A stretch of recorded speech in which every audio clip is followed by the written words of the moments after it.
देखिए टीबीएस डॉर्सलिस में हम क्या बात कर रहे हैं कि ये डी जनरेशन या demyelination of dorsal column. तो यहाँ पे देखिए डॉर्सल कॉलम का डी जनरेशन या डी माइलिनेशन देखने को मिलेगा। और हम बताएं कि डॉर्सल कॉलम ये फुल्ली जो होता है, ये फुल्ली पूरे तौर पे ये असेंडिंग फाइबर इसमें होते हैं और इसमें हमको सिर्फ असेंडिंग फाइबर का इन्वॉल्वमेंट देखने को मिलेगा। तो देखिए यहाँ बताया गया डी जनरेशन या demyelination of dorsal column and root. तो देखिए डॉर्सल कॉलम या रूट का हमको डी जनरेशन देखने को मिलेगा और ये हमको मोस्ट कॉमनली देखने को मिलता है ना, किसकी वजह से? तो ट्राइपेनोसोमा पैलिडियम की वजह से देखने को मिलता है, यानी टर्सली सिफिलिस में। तो सिफिलिस के टॉपिक में भी हम बात करके हैं कि उसमें हमको टीबीएस डॉर्सलिस देखने को मिलता है। तो वही सेम चीज़ है, एक बार सिफिलिस देख लीजिएगा तो और आपको समझ में आएगा कि हमको ट्राइपेनोसोमा पैलिडियम की वजह से देखने को मिलता है। और ट्राइपेनोसोमा पैलिडियम ये प्राइमरी सिफिलिस कॉज करता है, उसके बाद सेकेंडरी सिफिलिस, फिर टर्सरी सिफिलिस आती है और टर्सरी सिफिलिस में हमको टीबीएस डॉर्सलिस देखने को मिलेंगे। और उसके बाद फिर क्या है, देखिए हमको सिम्टम क्या देखने को मिलेंगे?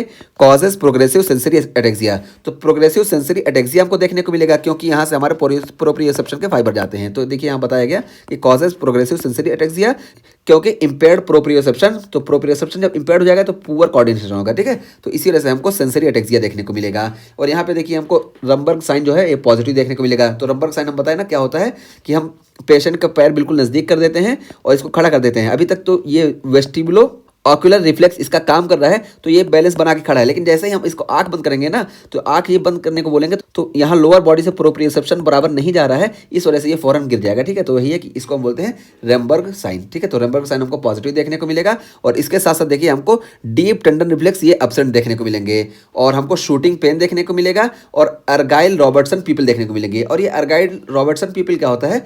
तो इसमें ये होता है कि जब हम आंख को देखेंगे ना, पिपलरी रिफ्लेक्स को, तो कोई चीज़ हम दूर से करीब लाएंगे ना तो यहाँ पे पिपल सिकुड़ेगी, पिपल कॉन्स्ट्रिक्ट करेगी।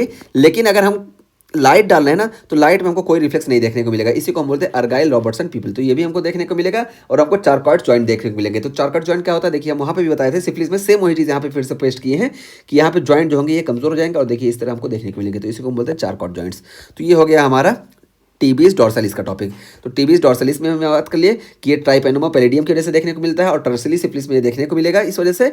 और यहाँ पे हमको सिर्फ डॉर्सल कॉलम का इन्वॉल्वमेंट देखने को मिलता है, इस वजह से हमको यहाँ पे सेंसरी एटेक्सिया देखने को मिलेगा और रॉम्बर्ग साइन पॉजिटिव देखने को मिलेंगे, डीप टेंडन रिफ्लेक्स एब्सेंट देखने को मिलेंगे और शूटिंग पेन देखने को मिलेगा और अर्गाइल रॉबर्टसन पीपल देखने को मिलेगी और चारकॉइड जॉइंट देखने को मिलेंगी।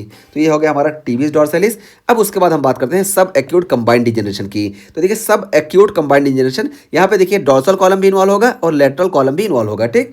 तो डॉर्सल कॉलम और लेटरल कॉलम दोनों इन्वॉल्व हो रहे हैं। तो देखिए डी माइलिनेशन ऑफ स्पाइनोसेरिबेलर ट्रैक। तो स्पाइनोसेरिबेलर यानी स्पाइनम से सेरिबेलम तक जो ट्रैक जा रहे हैं ये भी इन्वॉल्व होंगे। और उसके साथ साथ क्या है, लेटरल कॉर्टिको स्पाइनल ट्रैक और lateral cortico spinal track, cortex से जो स्पाइनल कॉर्ड में आ रहे हैं ये भी इन्वॉल्व होंगे। देखिए क्योंकि यहाँ पे ये लेटरल कॉलम इन्वॉल्व हो रहा है एंड डॉर्सल कॉलम, और डॉर्सल कॉलम भी यहाँ पे इन्वॉल्व हो रहा है। तो देखिए यहाँ पे ये असेंडिंग फाइबर भी इन्वॉल्व हो रहे हैं, डिसेंडिंग फाइबर भी इन्वॉल्व हो रहे हैं और ये वाले असेंडिंग फाइबर भी इन्वॉल्व हो रहे हैं। तो ये सारे सिम्टम हमको देखने को मिलेंगे।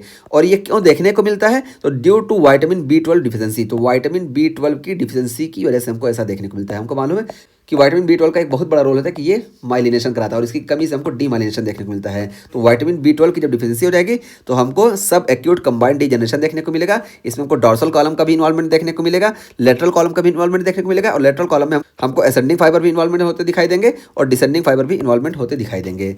तो ये हो गया हमारा सब एक्यूट कंबाइंड डिजेनरेशन। और इसमें देखिए हमको देखने को क्या मिलेगा? तो एटेक्सिक गेट। तो एटेक्सिक गेट देखने को मिलेगा क्योंकि यहाँ से प्रोप्रियोसेप्शन नहीं जा रहा है और दूसरी बात यहाँ से जो स्पाइनोसेरिबेलर ट्रैक्ट से ये भी डिफेक्टिव हो गए, इस वजह से हमको एटेक्सिक गेट देखने को मिलेगा और पैरास्थेसिस देखने को मिलेगा क्योंकि यहाँ से देखिए कॉर्टिको स्पाइनल फाइबर जो आ रहे हैं ये भी इफेक्ट हो गए और इम्पेयर्ड पोजीशन या वाइब्रेशन सेंस। तो वाइब्रेशन और पोजीशन ये प्रोप्रियोसेप्शन और वाइब्रेशन ये डॉर्सल कॉलम से जाते हैं, इस वजह से ये भी इम्पेयर्ड हो जाएंगे। और यहाँ पे भी देखिए पॉजिटिव रंबर्ग साइन पॉजिटिव देखने को मिलेगा क्योंकि यहाँ से डॉर्सल कॉलम से प्रोप्रियोसेप्शन जा रहा है और जैसे ही हम आंख बंद करेंगे वैसे पेशेंट गिर जाएगा। तो क्या है, पॉजिटिव रंबर्ग साइन देखने को मिलेंगे और अपर मोटर न्यूरॉन साइन भी हमको देखने को मिलेंगे। और अपर मोटर न्यूरॉन साइन क्यों देखने को मिलेंगे? हम बताए ना कि यहाँ से कॉर्टिको स्पाइनल फाइबर इन्वॉल्व हो रहा है। तो जो कॉर्टिको स्पाइनल फाइबर इन्वॉल्व हो रहा है तो यहाँ से ये कॉर्टिको स्पाइनल फाइबर इसको हम मानते हैं अपर मोटर न्यूरॉन, ठीक है। तो अपर मोटर न्यूरॉन यहाँ पे डैमेज हो रहा है, इस वजह से हमको अपर मोटर न्यूरॉन के साइन देखने को मिलेंगे।